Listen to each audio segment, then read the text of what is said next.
Halo teman-teman sekalian, Assalamualaikum warahmatullahi wabarakatuh. Apa kabar semuanya? Semoga masih semangat dalam mempersiapkan diri menghadapi pretest PPG yang sebentar lagi akan diadakan di Insyaallah bulan Maret kalau tidak molor lagi ya teman-teman. Baik, bagi yang baru bergabung, saya mohon bantuannya untuk klik subscribe, like, dan bantu share. Semoga channel ini bisa lebih berkembang lagi dan bisa lebih banyak berbagi lagi ke teman-teman sekalian. Baik, sekarang kita sudah berada di part 6, part 7 kalau saya tidak salah. Ini adalah video yang ketujuh yang saya buat untuk persiapan pretest PPG. Silakan teman-teman yang baru tonton video ini cek mulai part 1 sampai part yang sekarang ini ya. Saya lihat banyak yang tonton cuma part 1.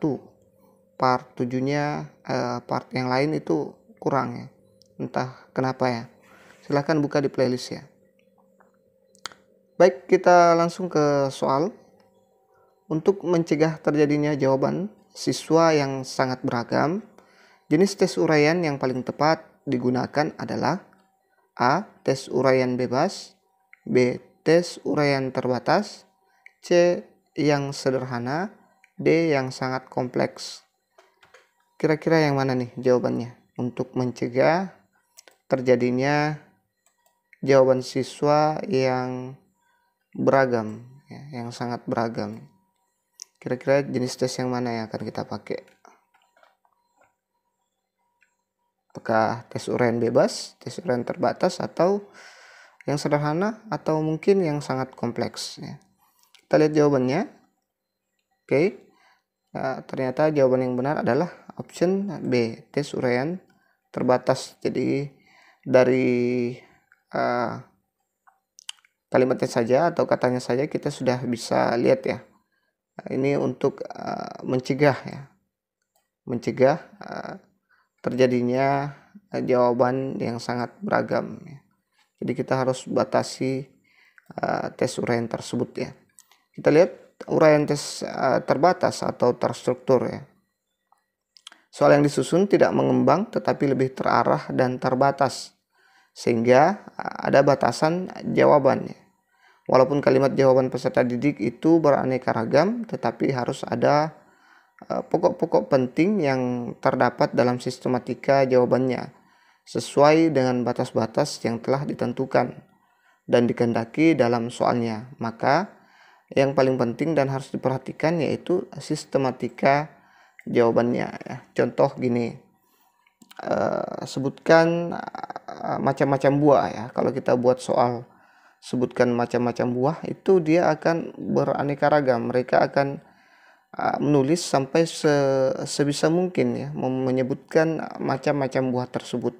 Tapi kalau kita batasi, kasih batasan misalnya sebutkan 3 macam buah ya, 3 macam buah, maka mereka hanya akan menuliskan 3 macam buah saja, tidak lebih dari 3. Itu salah satu contoh tes uraian yang terbatas ya.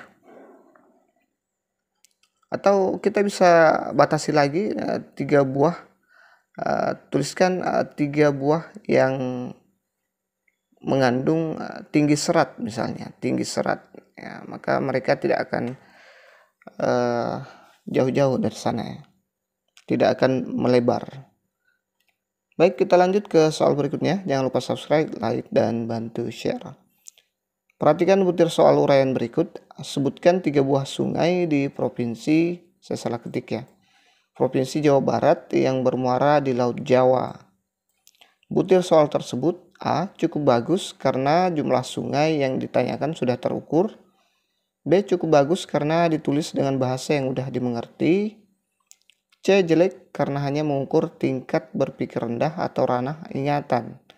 D. Jelek karena ditulis dalam kalimat yang sangat pendek. Menurut teman-teman ini soalnya sudah bagus atau bagaimana? Apakah cukup bagus? Apakah karena sudah terukur? Apakah cukup bagus karena mudah dimengerti? Atau malah jelek karena hanya mengukur tingkat berpikir rendah, bukan HOTS ya. Jelek karena ditulis dalam kalimat yang sangat pendek. Oke, jadi Ini ya soal ini termasuk soal yang tingkat berpikir sangat rendah ya, mengukur tingkat berpikir rendah atau hanya ranah ingatan saja ya. Kita lihat pembahasannya. Indikator mencerminkan mengukur tingkat berpikir rendah, LOTS, atau low order thinking skill. Ini salah lagi. Harusnya G ya di sini. Thinking skill C1 atau mengingat sama dengan sebutkan, tuliskan, gambarlah. Nah, ini kita di sini ya, paling rendah ya. LOTS, low order thinking skill. Kemudian ada MODS atau medium order thinking skill. Bagi teman-teman yang selalu ikut MGMP, saya yakin teman-teman sudah bosan mendengarkan istilah-istilah ini.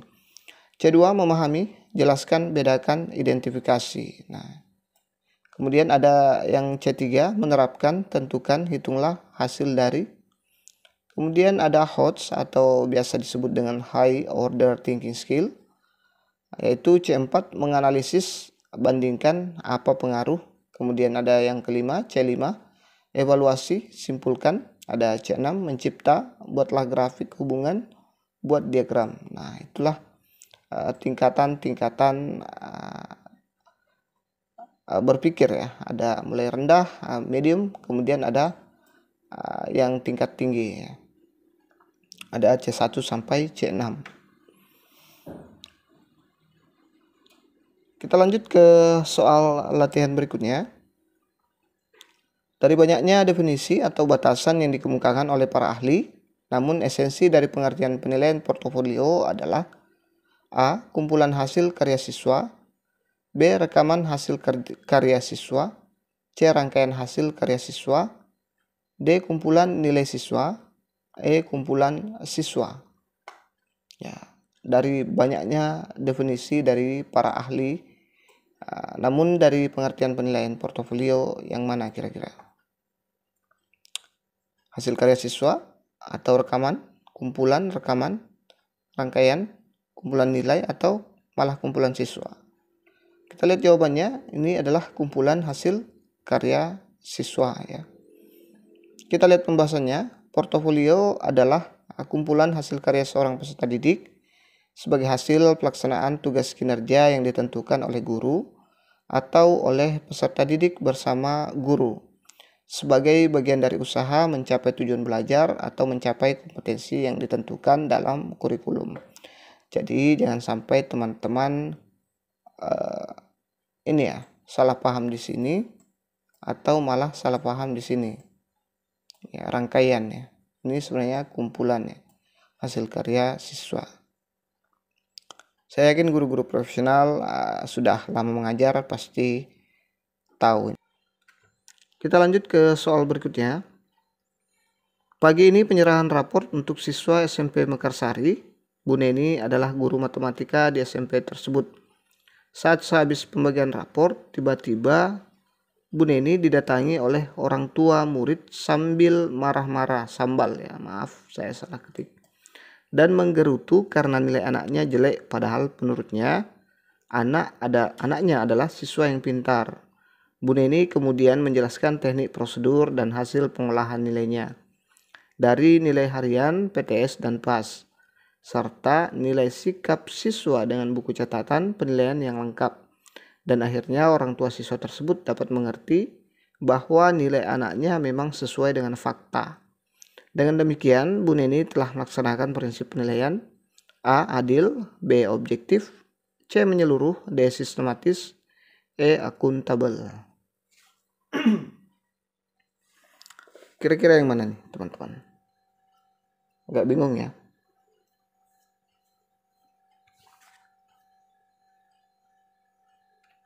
Oke, jadi jawaban yang tepat adalah option E. Dia sudah masuk prinsip penilaian akuntabel. Saya sudah katakan kemarin di part sebelumnya.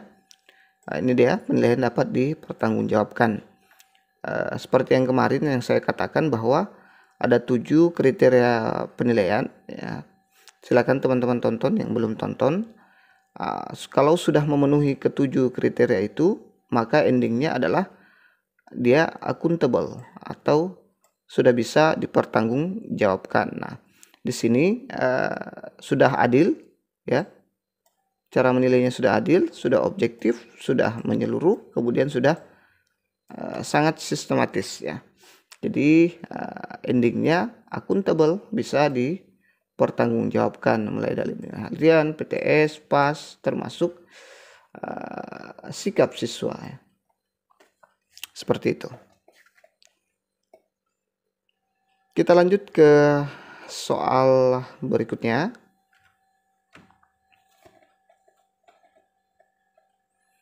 Dalam setiap kali penilaian Pak Jamal selalu membuat rubrik penilaian yang berisi kriteria penilaian yang mencerminkan kompetensi yang akan dinilai. Hal ini sesuai dengan prinsip penilaian: A. Sistematis, B. Beracuan kriteria, C. Menyeluruh, D. Sistematis, E. Akuntabel.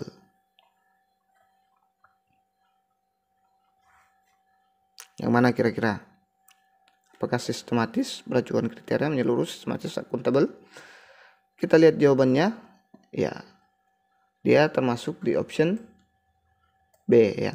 Dia selalu beracuan kriteria dengan menggunakan rubrik penilaian yang berisi kriteria penilaian ya.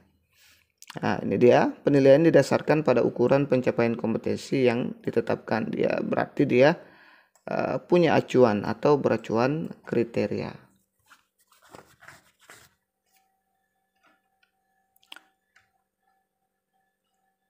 Soal selanjutnya. Dalam setiap pembelajaran, Pak Chandra selalu mengadakan penilaian untuk melihat daya serap siswa terhadap materi yang telah diberikan. A. Sistematis, B. Beracuan kriteria, C. Terpadu, D. Sistematis lagi. Kenapa 2 sistematis ya? E. Akuntabel. Kayaknya saya salah ketik nih teman-teman. Nanti kita cek ya.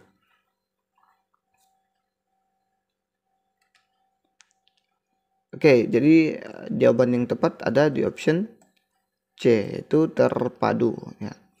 Dalam setiap pembelajaran, Pak Chandra selalu mengadakan penilaian untuk melihat daya serap siswa terhadap materi yang telah diberikan. Jadi Pak Chandra ini memadukan penilaiannya dalam setiap pembelajaran ya, setiap materi. Jadi dia melakukan penilaian sekaligus ya. Ya, seperti itu kira-kira. Menjadikan penilaian sebagai bagian dari pembelajaran. Jadi dia melakukan penilaian sebagai bagian dari pembelajaran. Makanya dikatakan dia terpadu.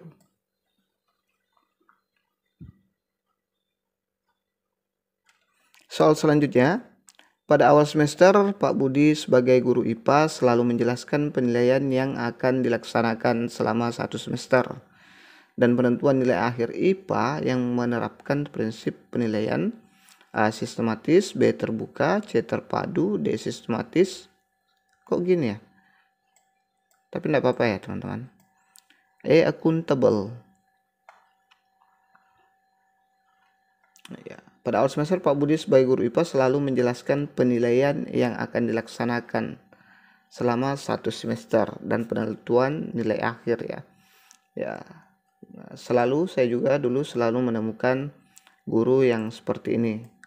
Apa-apa yang dinilai termasuk menentuan nilai akhir mata pelajaran guru tersebut ya. Jadi jawaban tersebut yang tepat adalah penilaian terbuka. Jadi nanti kita tidak bingung-bingung lagi kalau nilai kita seperti itu. Jadi dia terbuka dalam menilai ya, tidak sembunyi-sembunyi ya.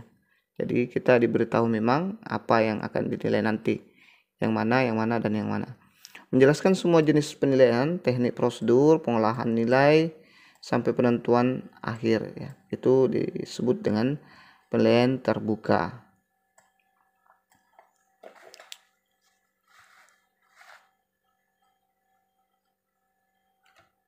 Oke, itu saja dulu yang sempat kita share pada kesempatan kali ini.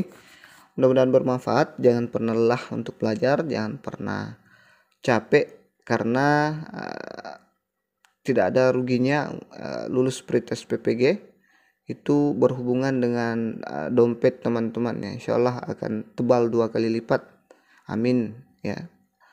Jadi jangan bosan-bosan belajar, perbanyak ilmunya, permantap semuanya. Amin amin ya rabbal alamin. Semoga lulus semua. Jangan lupa subscribe, like, dan bantu share. Wassalamualaikum warahmatullahi wabarakatuh.